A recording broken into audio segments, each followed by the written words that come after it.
First, we removed the carpet, and that's when the surprise appeared. Rust everywhere.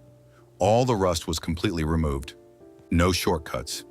Every rusty section was cut out back to solid metal. There is no body filler hiding anything. The repair was done properly using only welding and grinding until everything was clean, bare steel. After grinding to bare metal, the surface was treated with acid to stop any microscopic corrosion and ensure proper adhesion.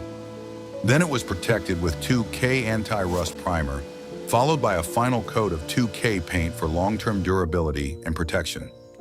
No patches over rust, no filler over holes, only clean metal, solid welds, proper treatment, and correct paint protection. This is how a Discovery 1 boot floor should be repaired the right way.